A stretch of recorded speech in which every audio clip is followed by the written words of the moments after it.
Warning, the following broadcast of the Bin It Together podcast starring two of the five more uneducated members of the mediocre chart racing pop rock band Massive Wagons may contain swearing. We apologise if it causes offence. All opinions are our own. Bin It Together. Oh, here we are. Here we go then. You know, you nearly had us over then. You went backwards. I meant that sit down. I meant this arse time. Every ounce of it. So welcome to episode 2 of Bin It Together. Yeah. All 10 ounces. Says you, Arnie. I don't know what I was... I've got no room to speak at all, you're saying, right, yeah. Like a fucking feather. Right, so here we go. Bin It Together, episode 2. This is the show where we take suggestions for places, people, activities, whatever. Stuff. It might go in the bin, it might not do, but that's kind of our job. That's up to us to decide, don't you? We're the arbiters of the bin. Merely bring along your goods and we decide what happens to it. Yeah, exactly. In a Game of Thrones fashion. So last week we had manufactured boy bands and we had electric scooters. And the people that ride them. Yes, and the gentlemen and ladies. The jolly people of this nation that choose to cruise around on them. Yep. Yeah. But this week we are moving on to something different. Because it would be boring. If we just did the same things every week, then it would kind of defeat the object, wouldn't it? Probably draw the same conclusions. Possibly. Right. Well, should I start then? I have a suggestion. Yeah. You go for it. Yeah, I'm all ears. So a suggestion from one of our patrons, our beloved patrons, Wagons World. Mm-hmm. This is from Leia. All right. Who's not Leah, Leia specifically, and she's. Is it to do with horses? Been dubbed Bricky. No. Bricklayer. Yeah. This is her suggestion is interesting. It's quite niche. Okay. It's hedged or mazes. Oh dear. I mean, you didn't expect that. No, I didn't know. I thought you were going to go So into yeah, mazes. Maze. As in, the like puzzles. This is proper country bumpkin stuff, isn't it? It is. This week we're hearing from Leia, and she don't like mazes. They're hedges. Mazes. Mazes or hedged mazes anyway. Okay. They are just a waste of life. I'll tell you what, you truly do. She must lead a lovely life when that is what you want to throw in the bin. That's what you want to gripe about. If that's what you want to moan about, then I wish I was you. You have a sheltered life, Leia. I really do. That's amazing. 3 reasons. Amazing. Sorry. Well, basically, she just says they're a waste of time. All of her reasons basically are saying the same thing. They're basically just saying they're a waste of time. Discuss. Now, I went to one not that long ago. Is that one in Kendal? Ago. Yeah. Yeah. And I think it's a maze. It obviously wasn't that difficult because you're here. No, I'm not still lost in it. But to be honest, it was about a foot high. Honestly. But.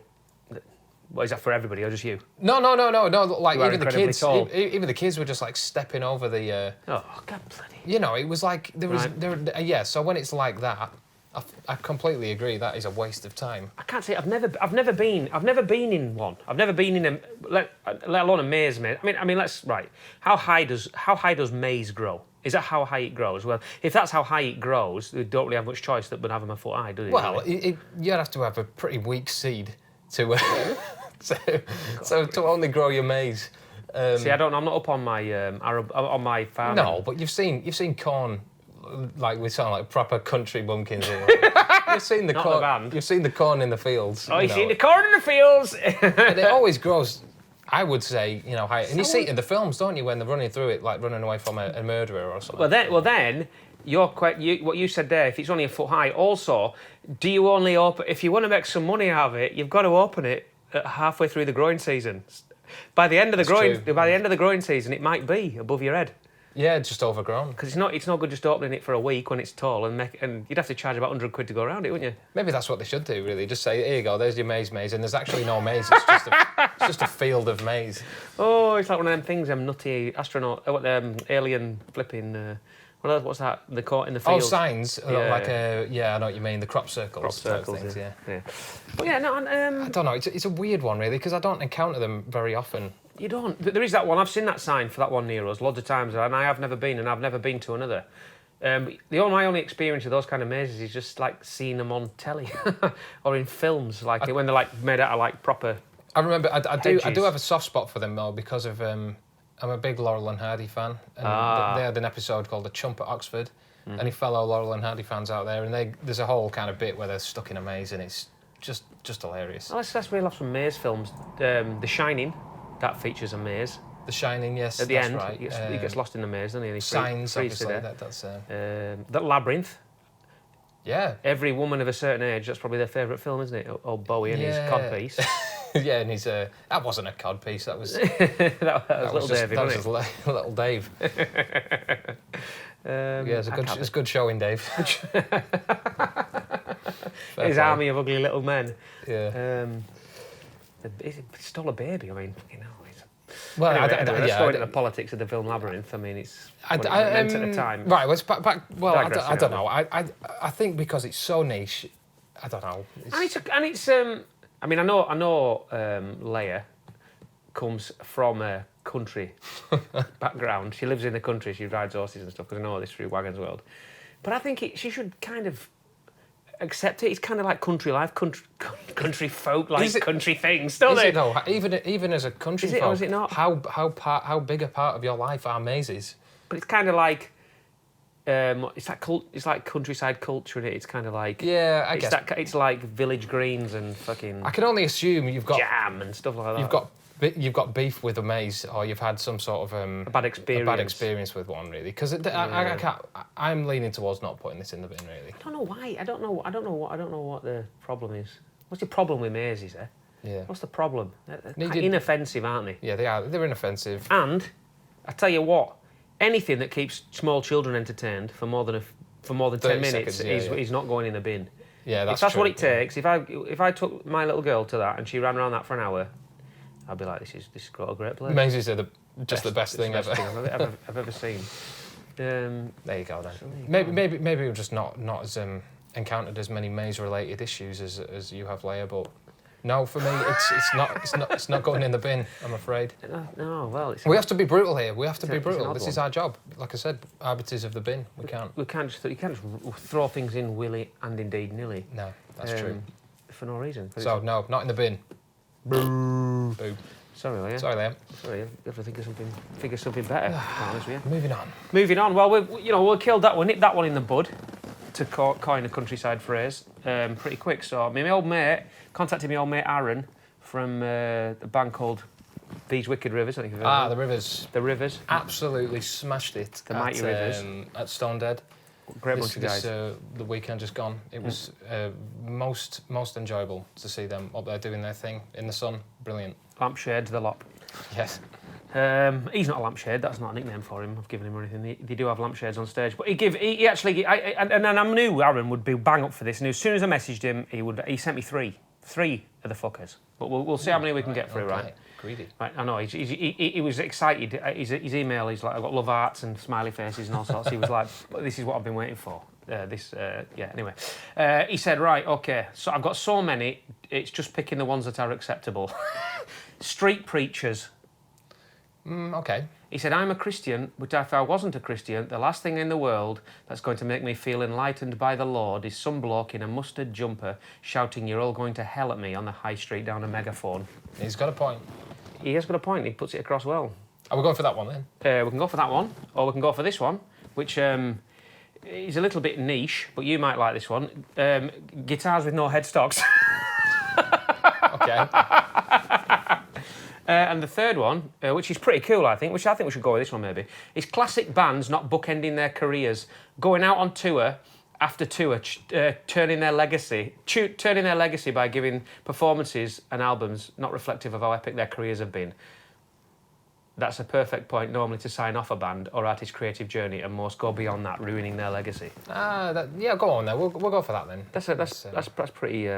He's elaborated on that. He's elaborated on that, yeah. Chew on that, isn't there? His main reason for the guitars and no headstocks were because they make him feel like producing a mixture of tears and vomit, which I don't think we can really.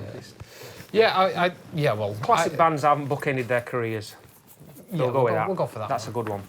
Well, I'm sure the bands, when they're putting out their kind of, their swan song kind of, albums and tours and whatever, they probably don't see it as subpar. They're going out probably just thinking this is as good as anything they've ever done, Yeah, I mean, I suppose again, albums are a matter of opinion, aren't they?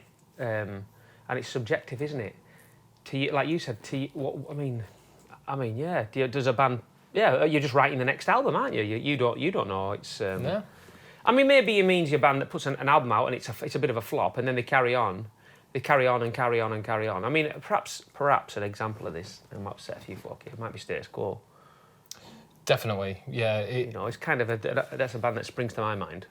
Yeah, but again, it's like... Not that I think the later albums are crap or anything. But they continue to sell out, huge venues and, top festival bills and play Glastonbury and all that. It's like, well, that's what they do. They write music and they put albums out and they go and tour them. That is what they do. And, on the face of it, people are still coming to the gigs and everything, so it's like, well... He makes it sound a little bit like... And I can get it from... It makes it sound a little bit like maybe a boxer going out on top. Maybe a boxer should retire on top. Yeah, exactly. But right. You can't have a band retire on top because you make a great album, you want to make another album. You don't know... Well... You're on a high, you think, let's write the next one. It's very... I mean, it's very hard, I'd imagine, for a band who's yet peaked to know they've actually peaked. They might just feel like, yes, this is it, we're on top of the world. We can only go up from here. Like, this is like, we've done it. But when you're there and 5 years later you realise, oh no, actually that was the peak. It's hard to sort of know, isn't it? Really. Yeah. I mean, we peaked about 12 years ago, so it's. Before album number one. Before album one, yeah, we peaked in the garage. That's when we should have knocked it on the fucking head. Yeah, you're absolutely right. But yeah, I do know what you mean. But I think you just got to give the bands the benefit of the doubt sometimes, and they just don't know they've peaked. Yeah. I do find I find this whole Motley Crue thing a bit weird. I don't find it weird because they're a weird band, and I suppose that's what they do in it. They just do what they want. But what was that whole thing where they signed off and said we're never touring again, and then they signed made a massive deal of it, didn't they? And they sold tickets to the final tour. The final tour was signed a contract. We sealed it with blood and all that fucking corny shite, whatever they did. They signed a contract to say they're never going to play together again. Yeah, and then here they are now. And what is it, 2-3 years later? It's not even. I think it was 2015 that. So I mean, it's not even that a huge amount of time. It's so disingenuous that, and it's. But then again. I don't think they made as big of... Well, Paul kind of did, didn't they? Yeah. Even back in the 86, 84, was it? The End of the Road? End of the Road too, yeah. And it was then they're back almost immediately. And then they've had a few End of the Road tours, and some other bands have, but with the crew, like I know them, with the crew guys, with Motley Crue, it's just a bit... I don't know, see-through. There was no intention at all, was there, to knock it on the head? It was blatant, absolutely bloody blatant. Yeah. If you bought into it, you were kind of like you got your just desserts. Really, it's like you don't believe this crap. Well, I know people that flew out to the very last ever show they did in LA at the Forum. Spent thousands on doing it. Yeah, just to see him one last time. Yeah, and here they are again. Yeah, well, Yeah. Do you think? Whatever. I mean, the Kiss thing's a little bit different. I know Crew and Kiss, I know they're not the same, they kind of come from that similar, to me anyway, they come from a similar kind of background. Cack background. Cack, yeah. No. Only joking, Whoa, hey, all right, sit down. Keep your wigs on, keep your makeup on. Yeah, that's it. I'm not bloody... But the Kiss thing's been rolling on for a long time, hasn't it? I mean, I know COVID was a big part of that, wasn't it? But their final... this has been their final tour for about 3 years, hasn't it? The final gigs, the final dates, a few more dates added, and... Yeah, well, the Scorpions are another one that have done it. They sort of... That's what they're on now, innit? Yeah, well, they just didn't set an end on it, so it's like, oh, this is our last tour, but it started about 5 years ago, so... Right. Whatever. Yeah, it's an odd one, innit? But yeah, back to the bin. I don't know, because it's subjective as well. Some bands who many consider to have peaked a long time ago, I would disagree and say that, well, they're just as good, or the later albums might not be as commercially popular, but... It's still just as good. It's a matter of opinion, isn't it? So it's probably a matter of opinion. And then you also get the bands, for an example, like Iron Maiden, who I think have recognised this and have now gone on the Legacy of the Beast tour and almost sort of acknowledged that they're a bit of a heritage act and not really hiding the facts. They're just sort of this is what we do. Yeah. Iron Maiden, They just, they do what they want, don't they? Really, that's what they can. Well, it clearly bloody works anyway. Whatever they do, so I can't. There's no slowing them down, is there? No, not slowing them down at all. No, I mean their albums come out and it's just like guaranteed number one. What here? Number one there. Bang, bang, bang. Yeah, can't argue with it. So, but then there'll be many out there that say that I know. Was it the Book of Souls? Is that what it was called? Like, no, Shinjitsu. That's the last one, isn't it? This new one. Yeah, I know hardcore Maiden fans who are not keen on it at all. Yet they'll still line up round the block to go on to Iron Maiden have arguably the most, even though I'm not really a fan, arguably the most hardcore, loyal fan base, unique fan base. Bunch of dorks. Yeah, living in a cellar somewhere. I'm only joking. Haven't they? Yeah. And the whole Eddie thing, the whole... That was genius. The theme of everything is the same but different. Yeah. And like, you can just catalogue it all. It's just... You got it. It's the constant, like you said, constant theme and imagery running through everything. It's genius. Brilliant. Absolutely really, genius. Really Nobody else has done that. No. Yeah. Not to that level of success, I don't think. No, definitely not. Is this going to be a binless week? I feel. I don't think you should put it in the bin. No, I don't. I'm sorry. On the basis that it's too subjective, I think too many bands out there don't. You know, you might think they've, or I might think they've peaked, but them and many others might not. So. Yeah. I mean, we're after this album, we're naturally going to move into our kimono phase, aren't we? Kimono, yeah, I've got it lined up. I'm going to start growing my moustache for next year now. You're my big handlebar moustache. Your Fu Manchu. Yeah.